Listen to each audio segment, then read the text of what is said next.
Hi guys, welcome back to my channel. இன்றைக்கி நம்ம சுவையான கொண்டக்கடலை குருமா எப்படி செய்ய போகிறோன்றதை பார்க்க போகிறோம்.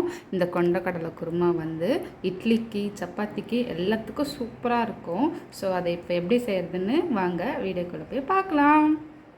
நம்ம குருமா செய்கிறதுக்கு அடுப்பை பற்ற வச்சுட்டு குக்கரை வச்சிடலாம். இப்போ நம்மளோட பாத்திரம் சூடாயிடுச்சு. 4-5 ஸ்பூன் எண்ணெயை சேர்த்துக்கலாம். இப்போ நம்மளோட எண்ணெய் சூடாயிடுச்சு. இந்த டைமில் 4 கிராம்பு, ஒரு பிரியாணி இலை, கொஞ்சமாக கடல் பாசி, பட்டை, 1.5 ஸ்பூன் சோம்பு எடுத்துருக்கேன். அதை எண்ணெயில் சேர்த்துக்கலாம்.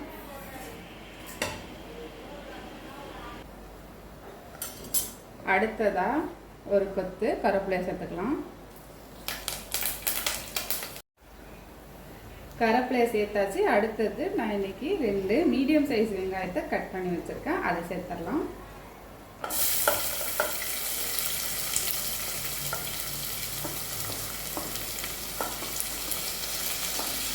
அடுத்தது வெங்காயம் வதங்கிறதுக்கு கொஞ்சமாக உப்பு. இப்போ இது எல்லாத்தையும் வதக்கி விட்டுறலாம்.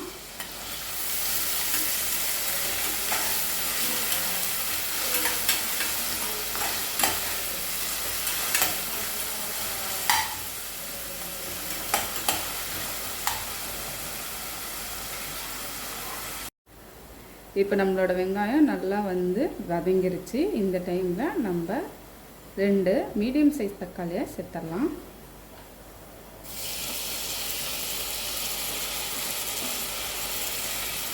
இதை இப்போ வதக்கிடலாம்.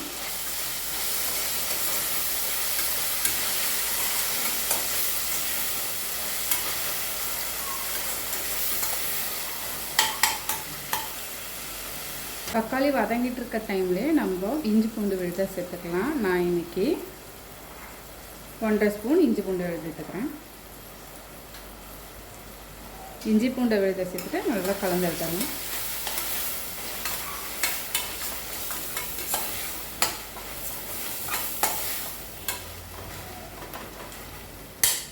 இப்போ இது கொஞ்ச நேரம் வதங்கட்டும்.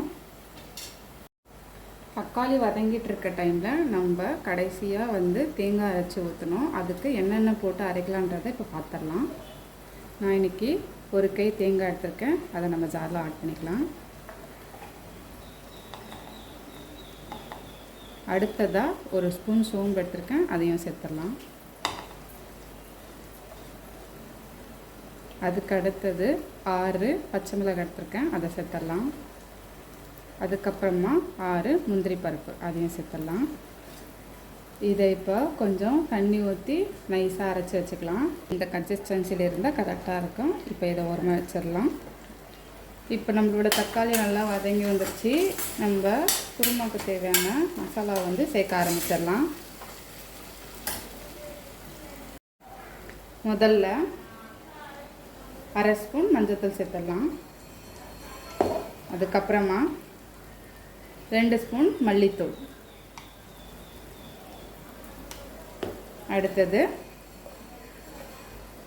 1.5 ஸ்பூன் கார மிளகாய்த்தூள்.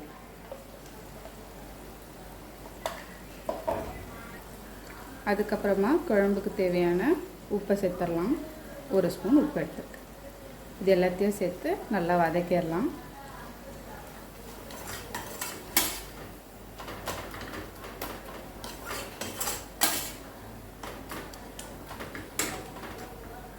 இப்போ நம்ம போட்ட மசாலாலாம் நல்லா ஸ்மெல் போய் வதங்கி வந்திருக்கு. இந்த டைமில் நம்ம கொண்டக்கடலையை சேர்த்துக்கலாம். நான் இன்றைக்கி 1.5 கப் கொண்டக்கடலையை வந்து ஊற வச்சு ஒரு 3 to 4 மணி நேரம் ஊற வச்சு வச்சுருக்கோம். அதை சேர்த்துடலாம்.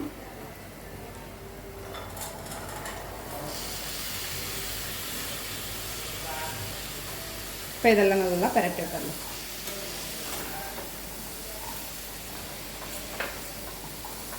இப்போ கொண்டக்கடலையை நம்ம மசாலாவோட நல்லா மிக்ஸ் பண்ணியாச்சு.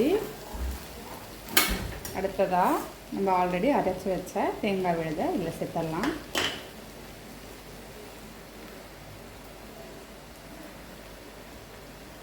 இப்போ அந்த ஜார்லேயே கொஞ்சம் தண்ணி ஊற்றி கலந்து ஊற்றிடலாம். இது எல்லாத்தையும் கலரி விட்டுடலாம்.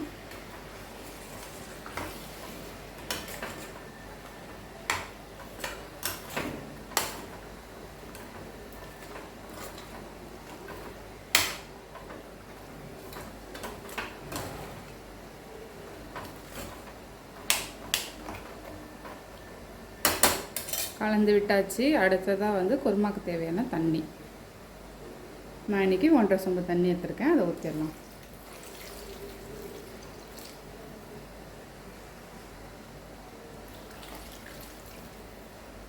தண்ணி ஊற்றாச்சு. இப்போ இதை வந்து நல்லா கலரி விட்டுடலாம்.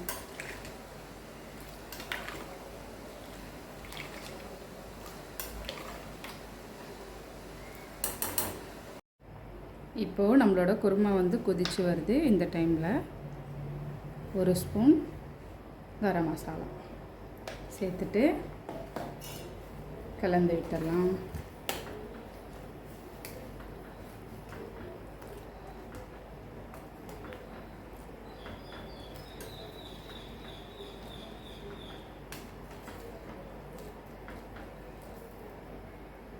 நல்லா கலந்து விட்டாச்சு.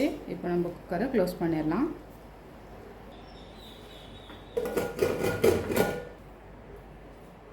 விசில் போட்டுடலாம். ஹை ஃப்ளேமில் வச்சுட்டு ஒரு 2 விசில் வர வரையும் வெயிட் பண்ணலாம். இப்போது 2 விசில் வந்துருச்சு. நம்ம வந்து அடுப்பை ஆஃப் பண்ணிவிட்டு ப்ரெஷர் இறங்குற வரையும் வெயிட் பண்ணலாம். இப்போது நம்மளோட குக்கரில் ப்ரெஷர்லாம் நல்லா இறங்கிடுச்சு. ஸோ விசில் எடுத்துகிட்டு குக்கரை ஓப்பன் பண்ணிடலாம்.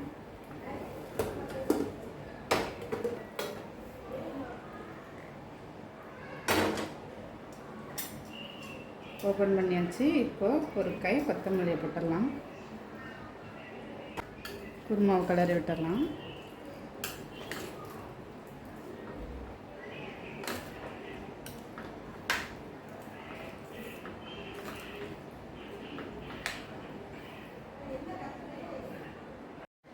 அவ்வளோதான் மக்களே, நம்மளோட சுவையான சூடான கொண்டக்கடலை குருமா ரெடி ஆகிடுச்சு. இதை ஒரு பவுலில் சர்வ் பண்ணிடலாம்.